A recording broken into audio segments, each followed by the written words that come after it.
Thanks everybody for joining us for the July meeting of the San Antonio chapter of the Native Plant Society of Texas. We've got a few announcements before our featured presentation tonight. First of all, we'd like to welcome any new members. Do we have any in the room with us tonight? Oh, we do. Yeah, thank you. Welcome. Of course, all of our returning members, thank you so much. And do we have any visitors with us tonight? Oh, we've got some visitors in the room as well. Thank you so much. And of course, our Zoom audience, thank you for being there as well. And I chose this photo because this happened recently, and you might be able to see here. This is a bird bath. It's actually a plant saucer because my actual bird bath broke, but it still works. The birds don't care, but you can see the water's really low. I was gone for a couple of days, and I tried to keep this refilled and cleaned every day. So I came, I looked out my kitchen window. This is a photo from looking out the window, but you can see there's a pair of lesser goldfinch there, the yellow and black, male and female there, and then the northern cardinal male, and they're still going after that water. So I've got lots of food out in my yard. Maybe you do too with your native plants. There's different seeds, and there's caterpillars and things. I saw a northern cardinal feed hunting in my passion flower vine, and it scored with a gigantic gold fritillary caterpillar. But they need water too. So it's very simple. You don't need a huge water feature, something as simple as this kind of a plant saucer with water. As long as you keep it clean and filled up, you will be rewarded with their presence and help to support them. Okay, so we are looking at the state level for a new executive director. Meg Inglis has been in this role and has been an amazing leader for our organization. And but she is going to move on to do some other things, and we wish her the best in that. And so we are looking for a new executive director. If you are interested in this position, or you know somebody that might be a good fit, there are all the details at nipsot.org. It is a paid position. It can be remote, and all of the details about it are on that website. So please check it out and share it with others. We are offering a couple of native landscape certification program courses through the chapter this fall. We're going to have the level 2, which is landscape design with native plants, on October 11th in person here at Hartberger Park from 8:30 to 4. And level 3, which is installation and maintenance of native plants, on October 25th in person at Confluence Park, also from 8:30 to 4. Joan, are these already posted for registration, or when does registration open? Okay, August 1st, these classes will be open for registration, and each of these has a prerequisite course of level 1, which is the introduction. And we anticipate that there will be an offering through the Austin chapter on September 13th, but you can go to our website on the section for native landscape certification programs and see all of the classes that are going to be offered. Some of them are virtual, so please check that out. And our chapter does have scholarships available for the 2 courses we're going to be offering, the level 2 and the level 3. So please reach out. And we do not have a meeting in August. So I'm letting y'all know about our August 4th Saturday Nature Walk. It's on ethnobotany with Josie Gonzalez. It will be August 24th from 8 to 10 here, starting in the small classroom outside of this room. And I've heard really great things about this walk.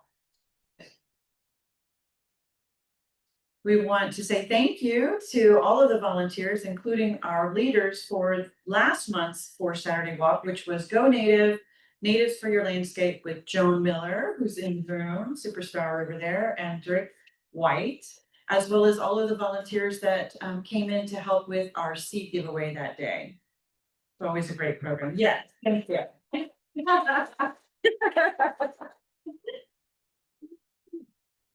And we have a guest tonight. Nikki from Edwards Aquifer Authority is going to share a message with us. Welcome, Nikki. Thank you so much. And thank you, friends at home and out where you're watching. And thank you for having me.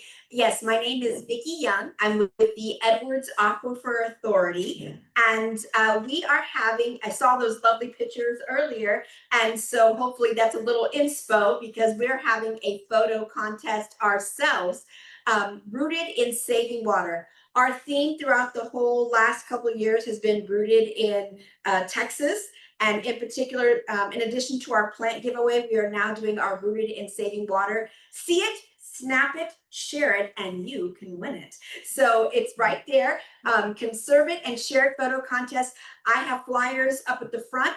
I can also email, and those that are home, if they wish to find out, you can go to our website at edwardsaquifer.org. We are trying to put together our calendar, and these photos will be part of our calendar.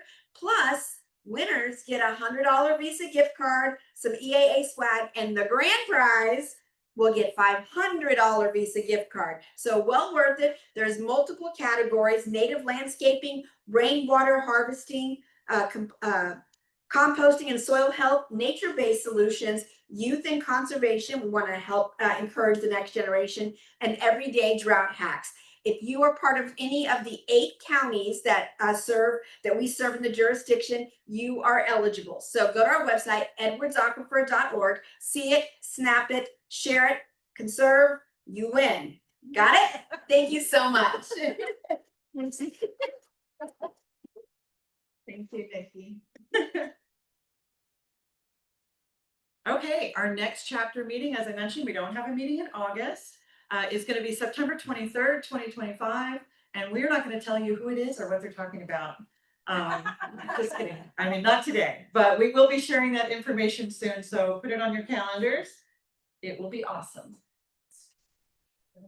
So for tonight's presentation, we've got a topic of working with developers and homeowners associations on native and water-wise landscapes.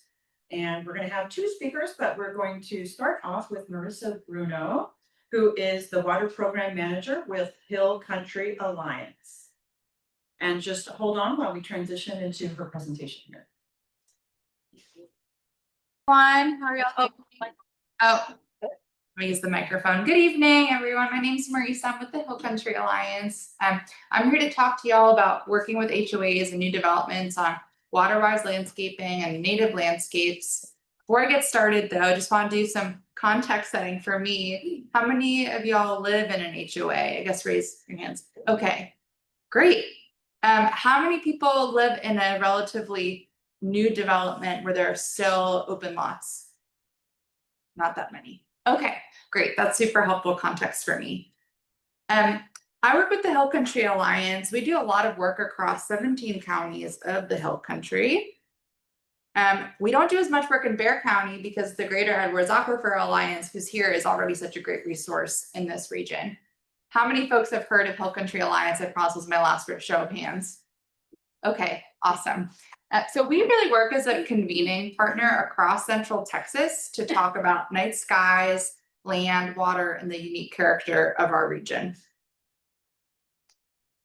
And we're lucky to work in a region as beautiful as the Hill Country. As you all already know, we are blessed with an amazing diversity of native plants and animals and pollinator species. We also sit on the edge of night. So how many folks have said I wouldn't do any more hand raising? Maybe you've seen this before. The Hill Country is almost like a line going up and down across the country, where to the west of us, you can still have great protected views of the night skies. And then to the east, it becomes much harder to see things like the Milky Way. So we're really blessed with our starry night skies. And of course, we have incredible water resources. I'm the water program manager, and so my job is to resource all of our grassroots groups with tools to help protect our really incredible water resources. But we work in this amazing place. It comes with some challenges. One of them is our intense population growth. This is from a report called The State of the Hill Country that was produced as part of the Texas Hill Country Conservation Network. It's a really good report that looks at metrics around growth and development in the region. And this map in particular is looking at growth in unincorporated areas of the Hill Country. And we looked at unincorporated areas because that's where the county is in charge and they don't have as many tools to regulate. So in the unincorporated area of the Hill Country along the I-35 corridor, we're seeing 2-3 times population growth since 1990. This is another view of population growth. This is not just focused on unincorporated areas. You can see that along the I-35 corridor, our growth rate is almost more than double what it is as a state. And as a state, we're growing quite rapidly. So lots of growth. And with that growth, right, we've got more straws in the ground, so more pressure on our water supplies, a lot more impervious cover, which raises concerns for recharge and water quality. We have site grading that happens, so native landscapes that are swept away, right? So there's a lot of challenges that this growth presents. So development is a big challenge. At the same time, we're still grappling with drought. This is a chart that was updated last Thursday. Even with all of the rains, we still have parts of the Hill Country in exceptional or extreme drought. I'm also going to make a PSA here for anyone who refers to this as the picture of our drought. Do not trust it fully. This is looking at our surface water supplies. It's looking at how much rain we've gotten. It is not an accurate reflection of what we're seeing underground. Underground, we are also still in a drought. So the Edwards Aquifer Authority, who is here today, they are still in stage 3 drought. City of San Antonio is still in stage 3 drought. And you can see in the chart on the left that the water level recovered a little bit, but it's already on the decline again. And you can see on the chart on the right, looking back all the way to 1940s, just how low our water levels currently are. So even with the recovery, it's still a relative recovery. So we're in a drought. And just to make that point even clearer, this is Medina Lake. It is doubled in its percentage full. It's now more than, instead of being 2.5% full, it is 5% full. So while the recent floods brought some recovery, we still have a long way to go. I will also say, just because I'm sure y'all are plugged into all the conversations around water and the environment, even with the rains, we always have to maintain this conservation mindset, because these resources are like a bank account that we, when it rains, need to sort of save that water for when we do get a drought. So as an organization, we see this growth coming, we see the natural resource challenges. And so we have this question: how can we help the new development, the new growth that's coming, preserve our water resources, our night skies, and our native landscapes? And landscaping becomes a really straightforward way to make impact quickly. So let's start quickly on the waterfront. So water managers in the Hill Country estimate that 60 to 70% of residential potable water is used for outdoor irrigation in the summer. That is a huge amount of water. And so when water managers are thinking about how do we conserve water during drought, they're frequently thinking about landscaping. In addition to that, we see a lot more water being used in homes with automatic irrigation. And a lot of the new homes that are being sold just come with these systems, are automatically set. They use on average around 50% more water than homes without. So there's a huge opportunity here with new developments and even existing developments, right, to conserve water when it comes to our landscaping.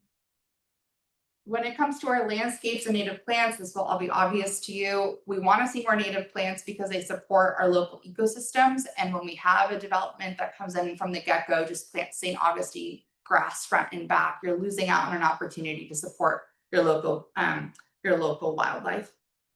And then lastly, we see a lot of developments that have automatically installed outdoor lighting and upshielding and things like that, putting spotlights on trees. And that's going to go towards shifting that sort of edge of night. It's going to make it brighter and harder to see the stars.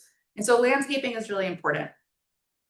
And cities already know this, and they have a lot of tools at their disposal to encourage more water-wise landscaping.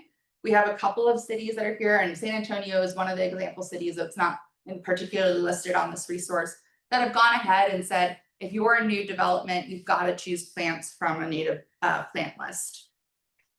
We're also seeing some cities put in place outdoor lighting ordinances that restrict the color, the shielding, the brightness of new lights, again, to protect the views of the night sky. So these are amazing tools that cities have. I mentioned earlier that a lot of growth is happening in the unincorporated parts of the Hill Country, and counties cannot do what cities can do. They cannot tell you what to do as far as landscaping. They can't tell you what to do as far as lighting, right? And so there's this vacuum of authority to guide how landscaping shapes up. However, there are thousands of HOAs. There are 935 HOAs just in Bexar County. And I did that by clicking 93 times on your index with the 10 HOAs per page list of all the HOAs in Bexar County. And HOAs, depending on how they were written, can have a lot of power and a lot of authority to preserve water resources, native landscapes, and waters. And a lot of, well, and most new developments will have HOAs. And so the idea for our guide was to work through HOAs and the authorities that HOAs have to encourage native landscaping, water-wise landscaping, and light landscaping that protects our night skies. And I'm sorry this is cut off. There was also, in addition to looking at what new developments could do to sort of put in place a good template from the get-go, and understanding that there are a lot of established HOAs that maybe inherited a landscaping template from a past era, where it's just front, green grass in the front, green grass in the back, St. Augustine, not native, and that it would be helpful to have guidance on how to update landscaping. So I'm going to talk a little bit about this guide and some of the recommendations that we made and some of the learnings that we've had from trying to roll out this guide to communities. But I want to do a little bit of context setting for those of you that are not living in an HOA and this world might be all new. So this document in general looks at two different types of policy documents. The first is a covenant, condition, and restriction, the dedication. This document is filed with the county when the HOA is first created, when the development is first created. And that is all of the deed restrictions, the legally binding conditions on your property and on the common areas. These are really hard to change once they've been established. They're almost like laws for an HOA. And then you've got guidelines. These are looser policy documents that an architectural control committee, so someone in charge of reviewing plans for a housing community or a development, can have in place that are more flexible and can be updated over time in response to residents and the changing times. So covenants, conditions, and restrictions require a 2/3 vote of all members. So it's really hard to even get 2/3 of all residents to make a vote, versus landscape guidelines are much easier to change. The other concept that's important to understand is this idea of developer control. So when there is a new development in San Antonio and the Greater Hill Country, up until the first 75% of lots are sold, the developer is the majority controller of an HOA. And so they actually have a lot of freedom to update their CCNRs or covenants, conditions, and restrictions. But once that 75% threshold is crossed, that power gets passed over to a voluntary HOA board. And at that point, it is really hard to change or deed restrictions. And then the last sort of primer on all of this is that in 2013, the state made it illegal for an HOA to enforce anything in their original deed restrictions that would have said you can't do composting, you can't install rain barrels, you can't have efficient irrigation, and you can't do native landscaping or drought resistant landscaping. So an HOA can't enforce this.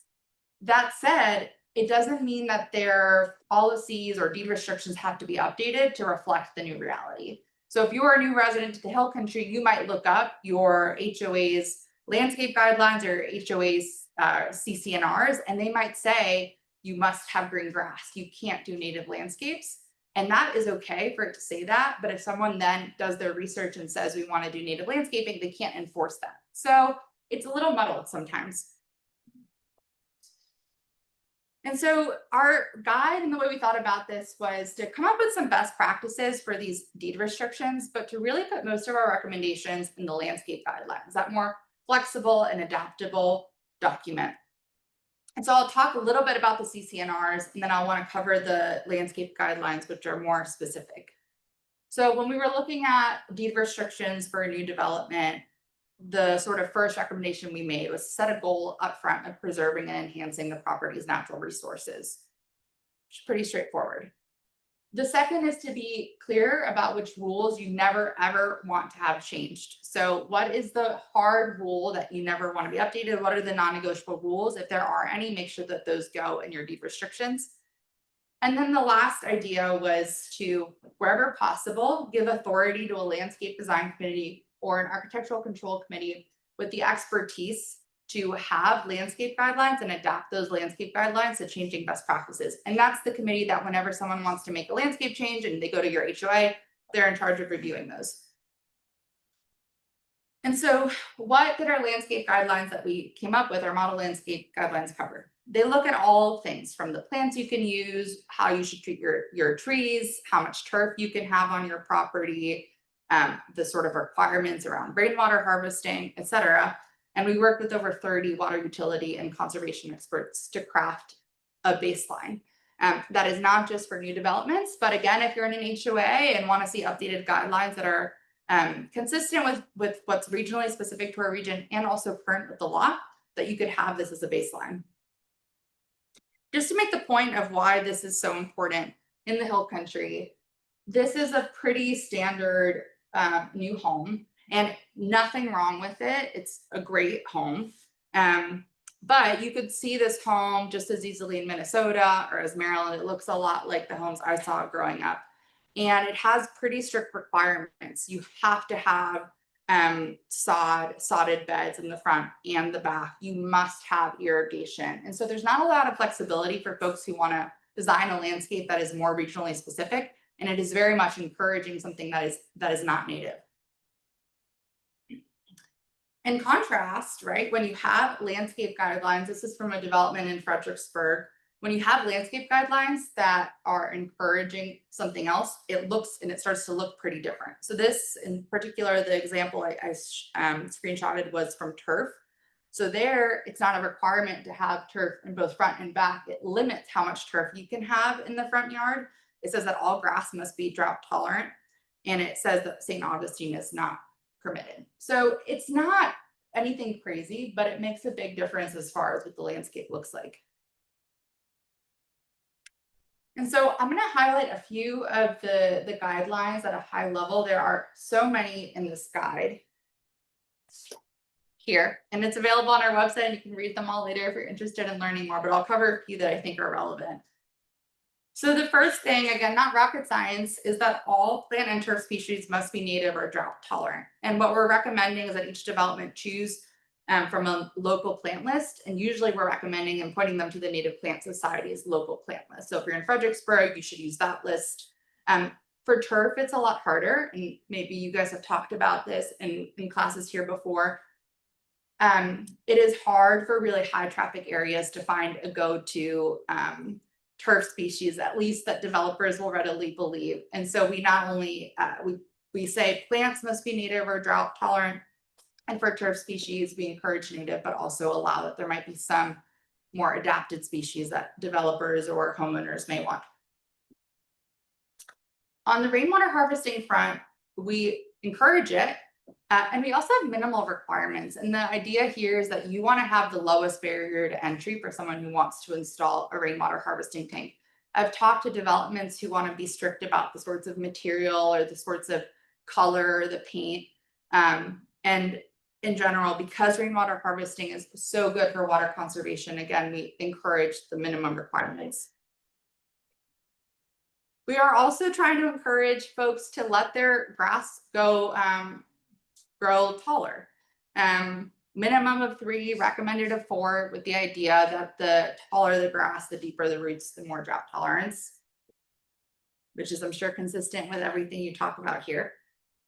And then this was one we went back and forth on a lot. So I said at the beginning of the presentation that automatic irrigation is responsible for 50% more water use than your home without it. And when we first started out with this guide, our default was to say, nope, the best practice is absolutely no automatic irrigation. But our intent was to create something that would be practicable and approachable to developers. And so the idea is to not prohibit automatic irrigation off the bat, but to definitely encourage best practices like hydrozoning. And then the last thing is we talk about outdoor lighting. Outdoor lighting must be fully shielded, pointed downwards, and your color temperatures can't exceed 3000 kelvins. So one of the things that we've been really emphasizing in presentations to HOAs and developments is that in especially the county where people move there because they don't want a lot of regulation, to not think about this tool or this document as more regulation, but to think about it as an opportunity for education, to have clear guidelines with language like could, or you might consider, et cetera, that go a ways towards educating people on what a regionally specific water-minded landscape can look like. And there are benefits to community members that go beyond, just compliance with drought restrictions and night sky lighting, et cetera. You and creating landscape guidelines or updating your landscape guidelines are creating policies that are consistent with the law. So I had mentioned earlier, right, that the 2013 law was passed so you can't restrict native landscaping, but not that many HOAs. I would say there are still a lot of HOAs that never updated their landscape guidelines to encourage them. People who do native landscaping see lower utility bills often. You have a higher survival rate of landscaping during drought. And with rainwater harvesting, you can retain control of your watering schedule. This is something that is probably all obvious to you, but these are the sorts of points we make when we're trying to speak with architectural control committees or HOA boards to really make the case of why having water-wise native landscaping guidelines is so important. And I'm sharing this with you in case anyone feels inspired after today's meeting to go and talk to their HOA board or their architectural control committee and have this conversation with them about updating their landscape guidelines. The guidelines are a starting point. Like I had mentioned earlier, there are areas where we certainly could have gone much stricter. But we wanted to make it palatable to a developer from the get-go. And so we provide a template. It doesn't have our branding at all. It is a Word document so that any community can take it and use it as a template for landscape guidelines that make sense for their communities. And we encourage folks to take it stricter if they'd like to. And for those of you in an HOA that maybe have not yet updated your landscape guidelines to reflect the law or the latest in the law, we also provide on our website a policy template so that an HOA lawyer can file with the county an update that is basically in response to the 2013 law. This is what our new landscaping policy looks like. There is another law impacting HOAs that comes into effect in just a couple of months. So as of in September, HOAs will no longer be able to enforce the requirement to keep your lawn green. So I don't know if you saw in the press over the last year, a lot of articles about the HOAs making me keep my lawn green and my city's telling me I can't water. Well, now the city's drought rules are going to be clearly trumping whatever HOA CCNR or landscape policy says about keeping your grass green. So this is another opportunity to clarify.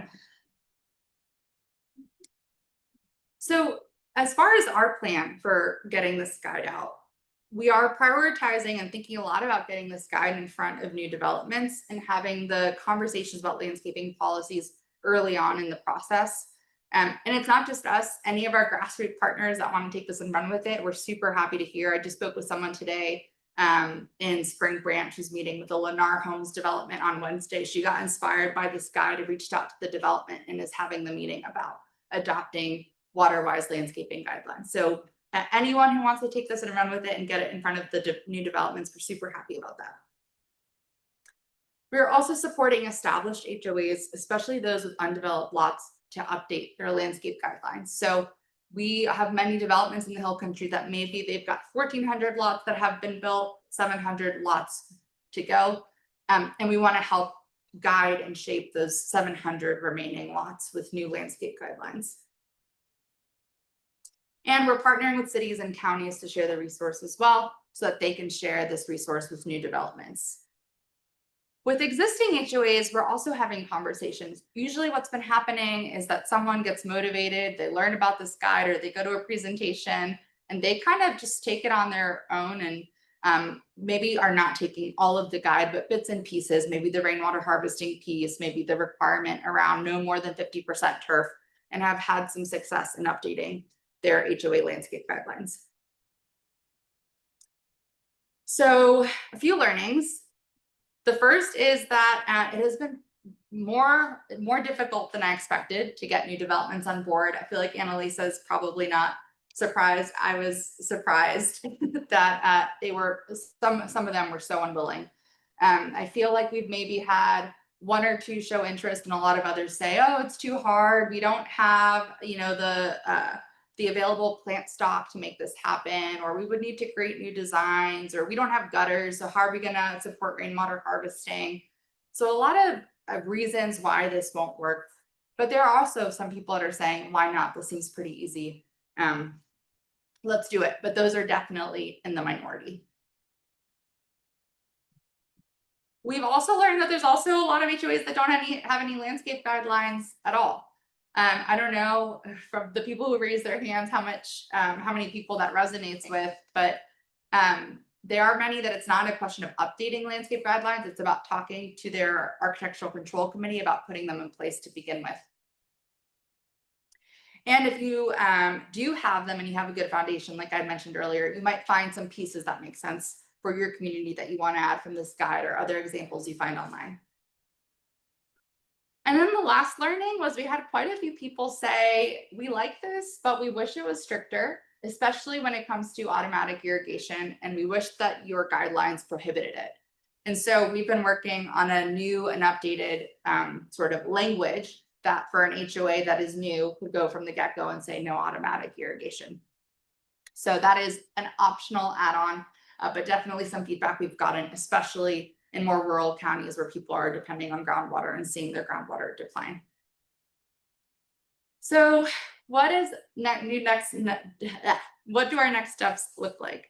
We're continuing to partner with grassroots groups and local partners on the rollout of this guide. So if any of you feel inspired from this presentation to go talk to your ACC or board or look up your guidelines and bring this sort of program to your community, please, I hope that you'll reach out. We're happy to support and spotlight these activities.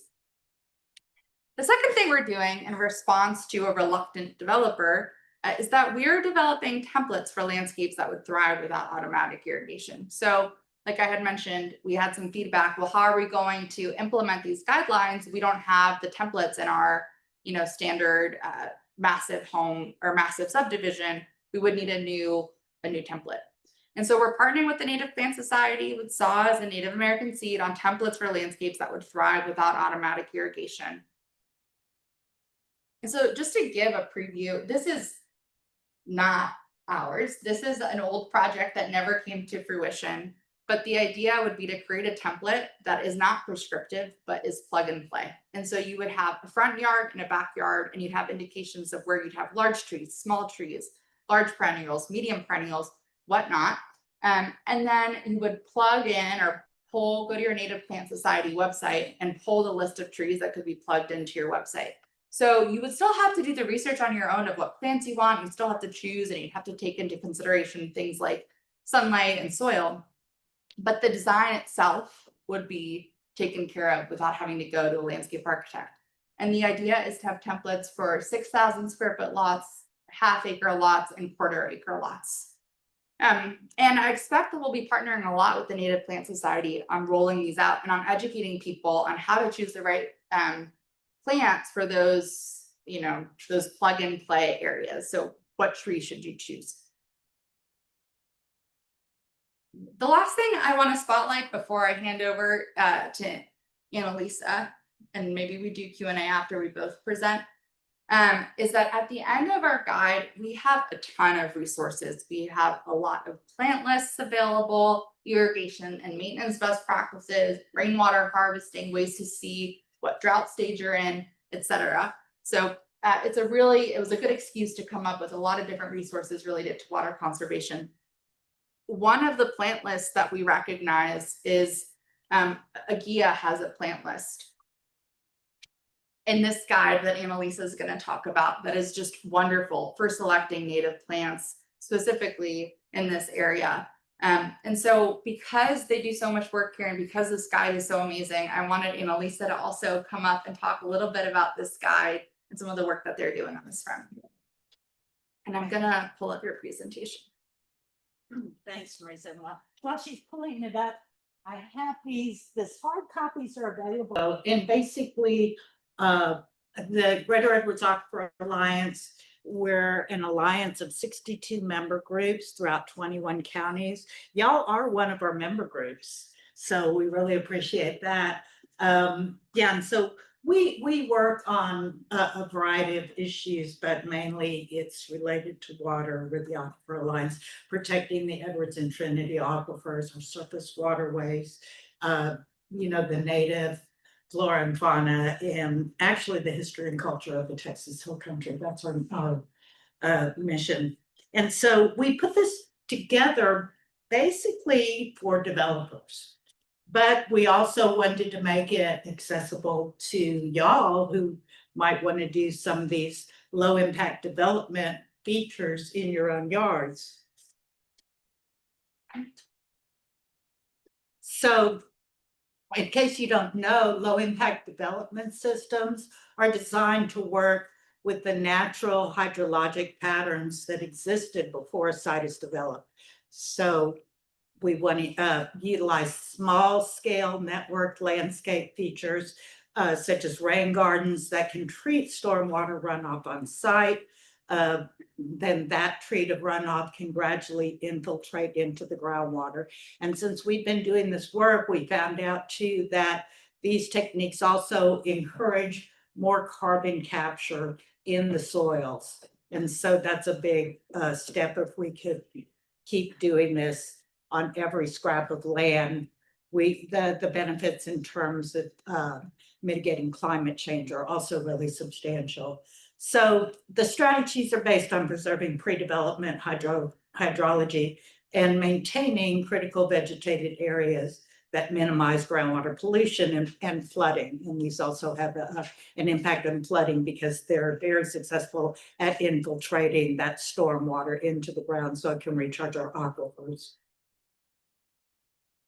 So it provides many environmental and economic benefits. It's enhanced neighborhood beauty. And we used to have a rain gardens program where we worked with, it was confined to the Edwards Aquifer Recharge Zone in San Antonio, but we worked with several neighborhoods to install rain gardens in their common areas. And those, for the most part, are still functioning. Some of them got ravaged by deers, and we had to do a little bit of trial and error there on plantings, but they have been successful. So what we found is that, it can, the traditional stormwater management, and y'all see it. You've got these, if you're out on the recharge zone, you see the fix that we call them BMPs. For filtering stormwater, they're just giant pits that are filled with sand. A lot of times they have a fence around them, a chain link fence. They're really unsightly. These can be replaced with these kind of low impact development techniques that provide many more benefits to wildlife, to the aesthetics of the area. So using LID broadly can increase property values and enhance communities by making them more beautiful, sustainable, and wildlife friendly. So we've got this, if you look at chapter 4 in this book, and like I said, this is all available for free download online. The first 3 chapters are basically regulatory because this was originally written for developers. So we're laying out the regulatory framework and saying what other local governments in our region are doing. So then we move on to a toolbox. So we have bioretention systems, which are swales and ponds. We've got rain gardens. We've got biofiltration planters, which I love because you can actually put them anywhere. And they are very successful at capturing and infiltrating rainwater. You have filtration methods, which are like filter strips, grassy swales, and pervious pavement. Planter boxes, the same thing. And we like to see those used more actually in the urbanized areas. They're a really successful strategy. And not only do they infiltrate the rainwater, but they provide shade. And then you have your cisterns. So we've got in the back, the appendices, and I think that's the part y'all are really gonna like. So we have low impact development guidelines and technical information.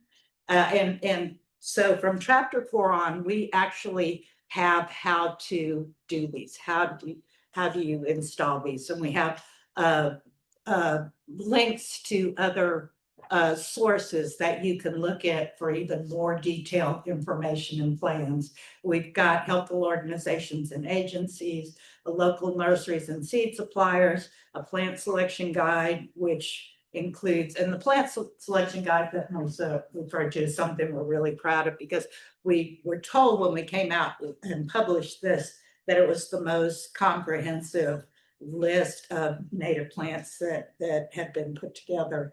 And we have the charts that show the various things like where to plant them or what they're good for, you know, and so we think we hope that this would be really useful to you. So the plant selection, it includes native canopy trees, small native trees and large shrubs, native subshrubs and vines, forbs, wildflowers, grasses, sedges, and rushes.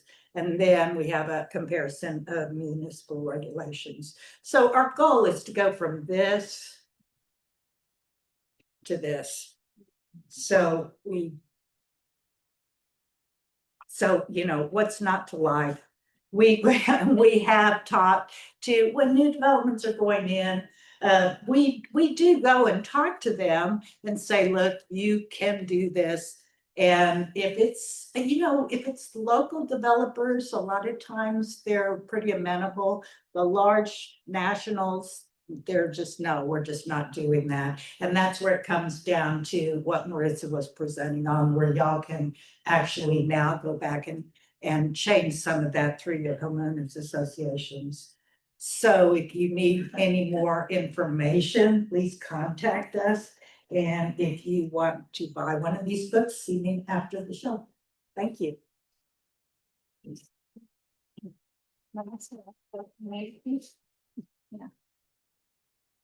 There's one other thing that, as Annalisa was talking, we don't really mention this benefit in our guide, but I had heard recently that, you know, there is also lots of stormwater benefits from having native plants because of all the efforts that they do to rebuild the soil versus something like a turf grass. So stormwater benefits in this new sort of flooding context are something we probably should be talking about a lot more.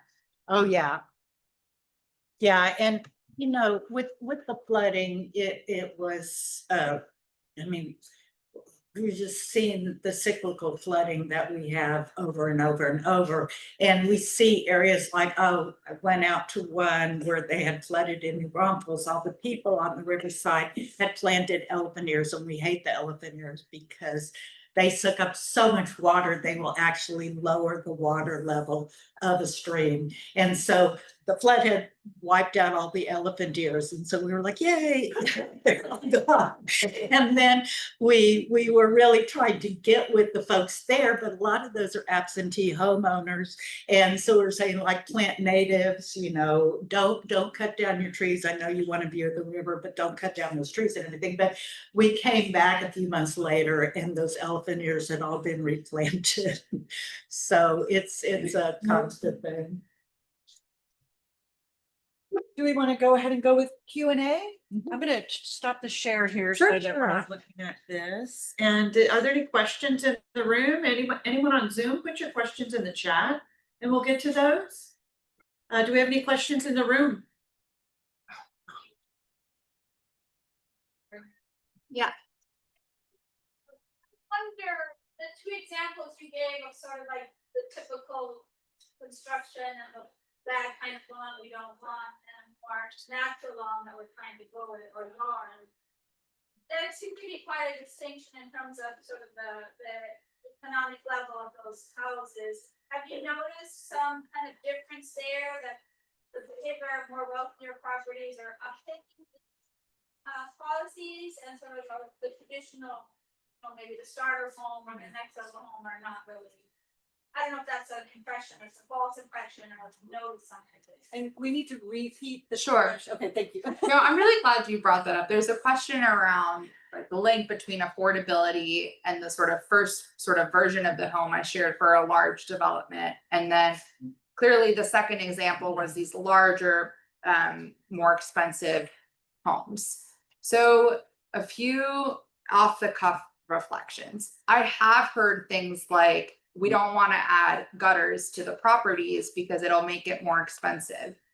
And I hear that, and then I think, but you're also automatically adding irrigation, which adds, you know, $5,000 or whatever it is, which is comparable to gutters. So I do think there's an element of affordability, but I also think there are choices.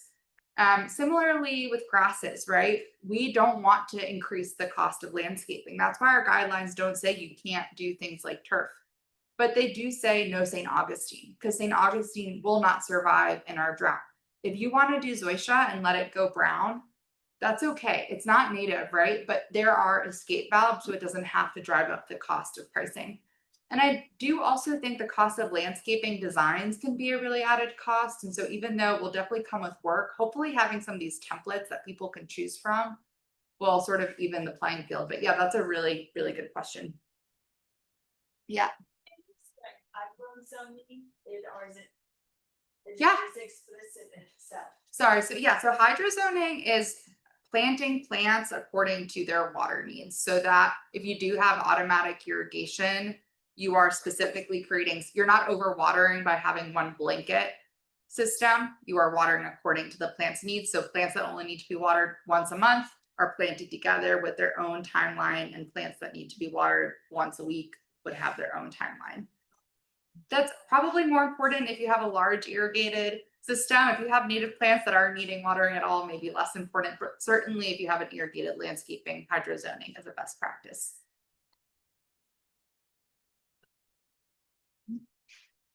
Is there, oh.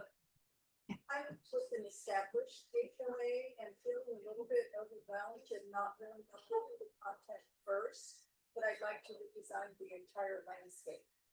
Okay. So who would I contact to help with that?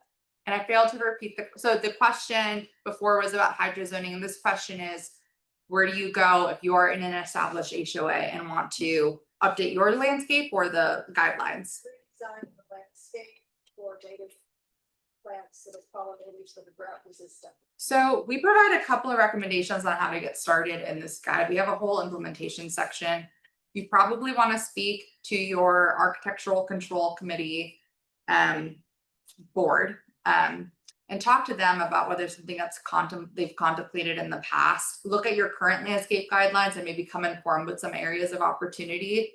We recommend too, for the sake of transparency, having a local workshop where all residents are invited to learn and have this conversation. And we are happy to go to an HOA and help have that workshop so people can weigh in on guidelines that they would feel comfortable with. And so I guess in short, start with your architectural control committee and looking at your landscape guidelines, see if you even have them.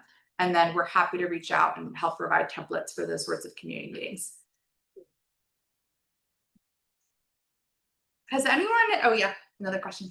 So what does it take to actually change the guidelines? Is it, can one person do it? Do you need a community within the Yeah. community? What is your experience, you know, in actually moving the needle? So the question is, what does it take to change the guidelines?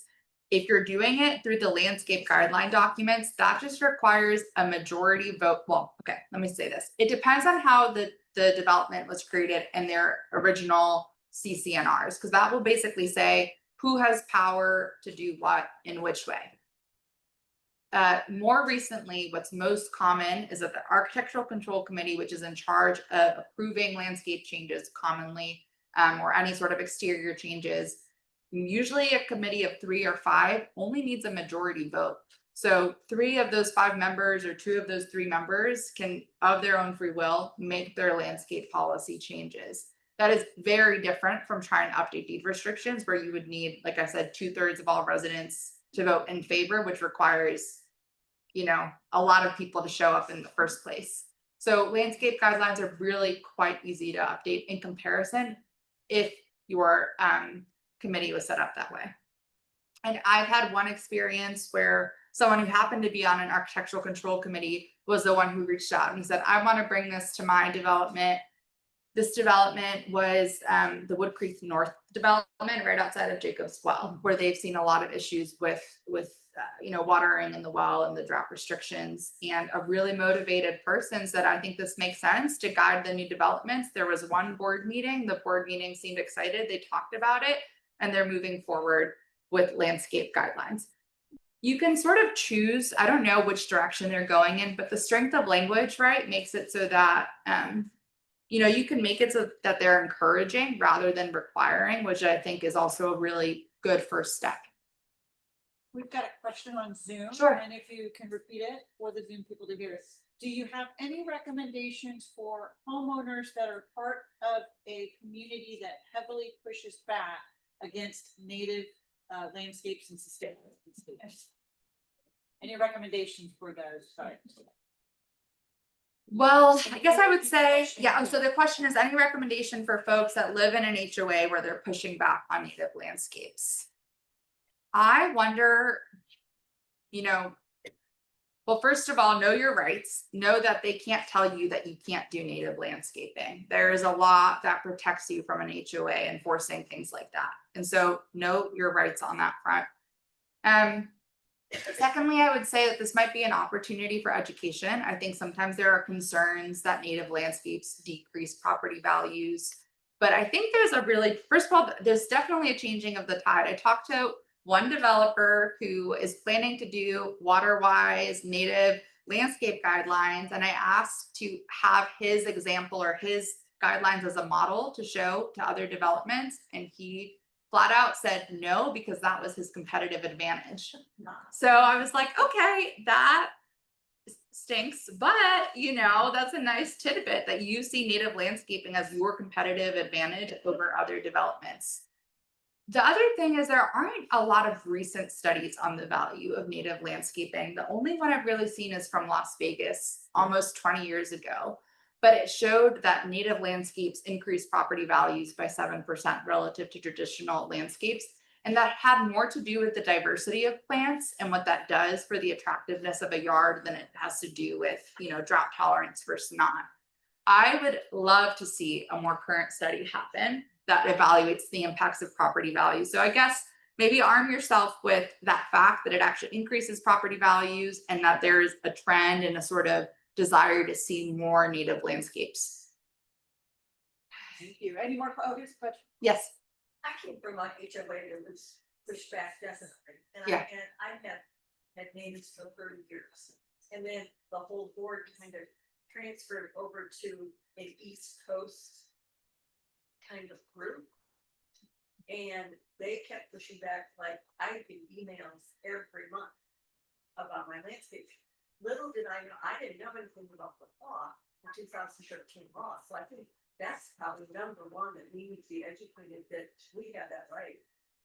Yes, you have that right. And sometimes HOAs will take advantage of the law and say, okay, well, we're not forbidding rainwater harvesting, but we're going to have really strict requirements that make it really hard for you to have rainwater harvesting. And that is allowed. I don't know how they would do that with native landscaping.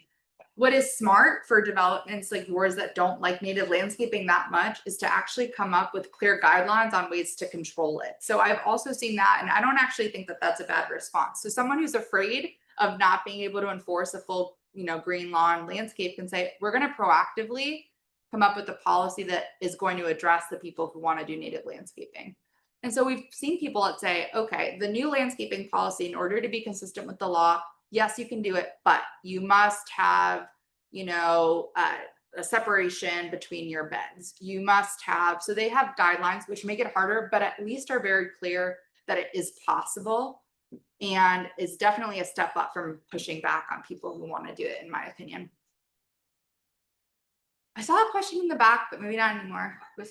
Okay, well, maybe this one first. Yeah, sure. Please do not tell the property tax board that increases the farm. Everybody in this room. Yeah, okay. That'll be a secret tip that we won't tell the property tax board. Share that so it's in- Oh yeah, the comment was, don't tell the property tax board that native landscaping increases property values, because everyone in this room will be penalized. Yeah, I forgot to add, we, at GIA, we have been doing work with the city and with other local governments on how to maintain mostly parklands so that it increases water infiltration and carbon capture in the soil. And so this has been a project of ours to mitigate the impacts of climate change for some time now. But we have these booklets that are available for download. So if your HOA is hiring maintenance people to come out and maintain the common areas, we are regularly giving these workshops. We give them these handbooks that they can carry, their field guides, which have the proper maintenance techniques to enhance healthy soils. And it's in Spanish and in English, so they can carry these with them. And these are also available for download on the website, or if you need some hard copies, just let us know. There, just because you mentioned common areas, one of the recommendations in the guide for implementation is part of educating other community members about having native landscaping. And as part of onboarding people into, okay, we have these landscape guidelines, this is what they could look like, is to really take advantage of common areas and to have a volunteer landscape, basically committee, take that on as a project to educate their HOA, fellow HOA members of what native landscaping can look like. And I've always envisioned that that will be a master naturalist or native plant society person that says, okay, we want to tackle the common areas. How many people that live, I know you said you lived in an HOA, you didn't know about that 2013 rule. Is that true for other people that they didn't know? Yeah, okay. It's really a shame because, yeah. That's the plan of mine anyways. And I think there's some disinformation around that, but the state has basically said we are supporting as a state native landscaping, and HOAs cannot tell you not, but that message hasn't always been carried across equally. Did you have another question in the back? Yes. I came here 30 years ago, one of those Californians that, you hate coming to Texas. Yeah. And I went to Crown Ridge, went to a half-acre lot, all of St. Augustine, over 2 inches of soil over rock. And so I started tearing out all St. Augustine grass. I wasn't gonna mow it. And the homeowners association was a riot. But luckily, SAWS was promoting to get rid of 200 square feet at a time of St. Augustine grass, cut off those sprinklers. And so that in time, I was able to get rid of all my St. Augustine grass. I don't mow it all, it's all natives now. And all the other homeowners were sort of going along with the idea because they were saving money on water. We then had a zero state contest, I don't know, maybe 10 years after I was here. And 3 or 4 of the homeowners had already gone to natives, got rid of the St. Augustine. And people were seeing, hey, beautiful landscapes. Almost no maintenance once you got all natives, and no more St. Augustine not having to mow all the time. And so the homeowner association kind of went along with it eventually. And now almost all the homes up there have zero escape. Well, this is water saver now, and they're not having to use irrigation.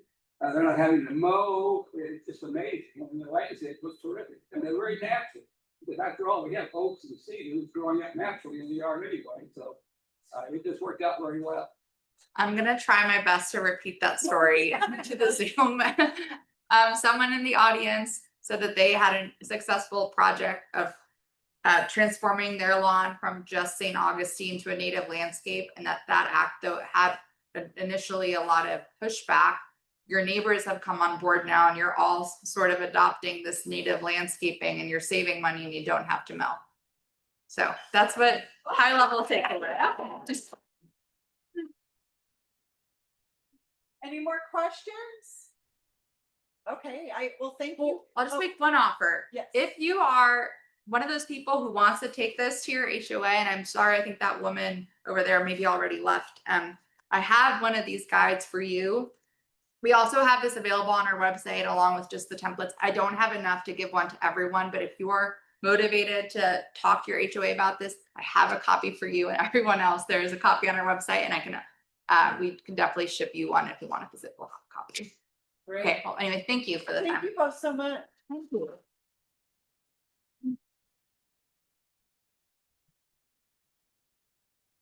That was great information, and thank you guys again for coming.